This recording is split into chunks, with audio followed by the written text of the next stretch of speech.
Hi friends, எல்லாரும் எப்படி இருக்கீங்க? நான் உங்கள் மூனாய் கண்பாலா. இன்னைக்கு வந்து பாத்தீங்கன்னா குற்றம் புதிது டைரக்டர் வந்து நோஹா ஆம்ஸ்டாங் அவர் வந்து இயக்கியிருக்கிறாரு. இந்த படத்துக்கு பாத்தீங்கன்னா புதுமுகமா வந்து தருண் விஜய் அவர் தான் வந்து ஆக்டர் கம் ப்ரொடியூசரா இந்த படம் வந்து எடுத்திருக்கிறாங்க. இந்த படம் வந்து பாத்தீங்கன்னா ஒரு கிரைம் த்ரில்லர் மாதிரி படம் வந்து பிளான் பண்ணி எடுத்திருக்கிறாங்க.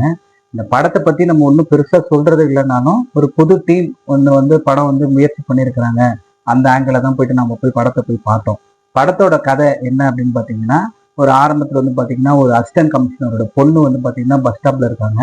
அவங்க வீட்டுக்கு கிளம்பி வர நேரத்துல வந்து பாத்தீங்கன்னா வீட்டுக்கு வரல. என்னன்னு பாத்தீங்கன்னா யாரோ ஒருத்தவங்க வந்து கொலை பண்ணியிருக்காங்க. அது பாத்தீங்கன்னா அது ஹீரோ வந்து பாத்தீங்கன்னா ஒரு ஃபுட் டெலிவரி பண்ணிட்டு இருக்கிறாரு. அவர் வந்து அவங்க வீட்டு பக்கத்துல வந்து இந்த இன்சிடென்ட் நடந்த மாதிரி படத்துல வந்து காமிக்கிறாங்க. அதுக்கப்புறம் அந்த பொண்ணு யாரு கொலை பண்ணா, அசிஸ்டன்ட் கமிஷனரோட வந்து யார் கொலை பண்ணா, அந்த கொலைக்கு காரணம் யாரு அப்படின்னு பார்த்தா ஹீரோவே வந்து இந்த கொலையை நான் தான் பண்ணேன் அப்படின்னு சொல்லி அவர் கொஞ்சம் பார்த்தீங்கன்னா பிரெயின் சம்பந்தமான ஒரு விஷயம் சொல்லி அவர்னால வந்து நடந்தது என்ன அப்படின்றது அவருக்கே ஞாபகம் இல்லாம போகுது.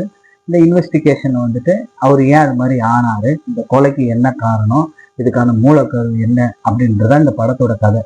படம் வந்து கேட்கும்போது பார்த்தீங்கன்னா வெறும் கொலை இருந்தா போதும், அது ஒரு கிரைம் த்ரில்லர் தான், ஒரு கேமரா வந்து டாப் ஆங்கிள் வச்சுட்டாலோ பக்கத்துல வச்சாலோ படம் வந்து சீரியஸா போகும் அப்படின்லாம் நினைச்சு ஒரு படம் எடுத்திருக்கிறாங்க.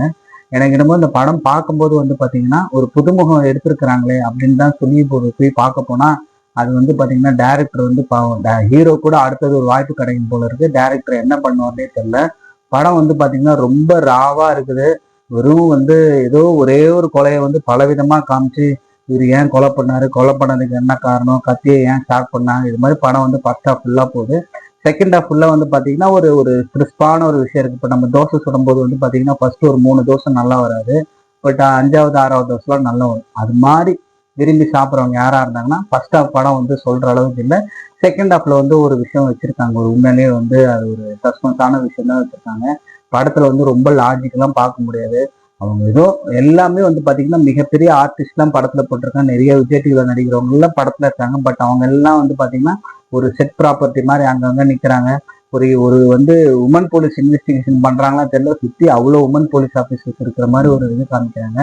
மொத்தத்துல இந்த படம் வந்து என்ன சொல்லணும்னா ஒரு புதுசா ஒரு படம் ஒன்று எடுத்திருக்காங்க. அவங்க முயற்சியை பாராட்டலாம் அப்படின்னு சொல்லி போய் பாக்குறவங்க இந்த படத்தை போயிட்டு பார்க்கலாம். அவ்வளவுதான். மீண்டும் ஒரு நல்ல வீடியோல உங்களை சந்திக்கிறேன். நான் உங்கள் மூனாய் கண்பாலன்.